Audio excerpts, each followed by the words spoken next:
So I thought I would just share a few tips on what to expect at Great Sand Dunes National Park. We parked in the main entrance in front of the creek here, and you have a little trail. So we've already been out there once today, but we just came back to drop off the sleds that we had rented, and I thought I would show you a little bit of what to expect, what worked well for us, and what you might want to consider for your upcoming trip here. So right off the parking is this really unique sort of wet beach area. Off you kids go. Did you get wet? So basically, all the way to the other side. That's where that big nice. Okay, that's fine. Go ahead. Guys first. So Can you wait for me?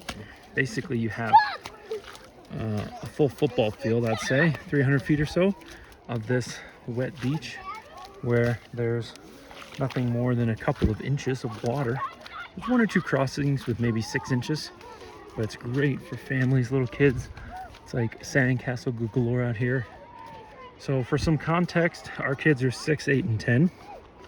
We're here on a Thursday, May 26th. So it's full, or it's busy, but not full, and certainly not unpleasantly busy. And if you did want to get away from people, all you have to do is go 100 feet upstream and you'll be on your own. The dunes themselves, where we were earlier today, we got here around 9 a.m. and the dunes are very breezy, which is a requirement to make dunes, and of course sunny, but the temperature was actually pretty decent. I mean, when the wind was going, we were chilly, and when the wind was not going, we were quite warm. We brought chacos and Crocs, but a lot of people are barefoot, and that would pretty much work fine. It's about a quarter mile from the car in order to reach the dunes where the sand is pleasant. Right now the sand is wet, and you have a section where the sand is super rocky and kind of unpleasant, and then you have the nice sand that kids like to roll around in and roll down the hills in and all of that. I think this is about as deep as it gets, probably 5 or 6 inches. And then, yeah, we rented sand sleds, which I just put back in the car so I can't show you, but they're good for adults or kids. They can be waxed to go faster or left unwaxed to go slower, depending on your child's preference. And then there's hundreds of different little dunes. There's hundreds of little dunes that you can sled down. Nobody got hurt. It felt very safe.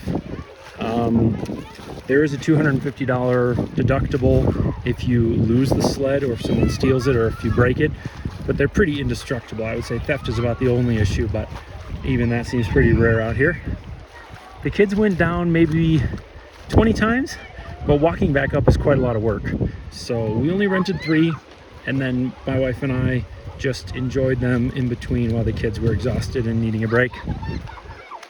It's a cool park. There's obviously the dunes, which are quite massive. You have snow-capped mountains up behind the dunes, which right now you can't really see many of. And then you have forested mountains on the backside. You have this, super wide beachy area. Hey, babe. And it's a cool park. I would say one thing we've noticed in the national parks, some parks are interactive and some are not. Like, you can't really interact with El Capitan and Half Dome unless you're a very serious adventurer.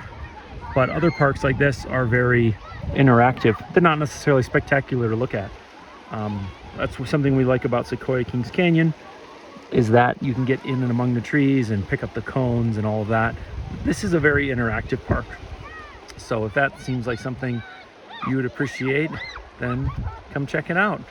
And last tip. Make sure you empty your kids' pockets before they get in the car. Oh yeah. She just took off her shorts. And They're gonna get filled with sand. Yes, we did it in bathing suits, but we were a little bit worried about Becca getting like a sand rash, so she was in shorts.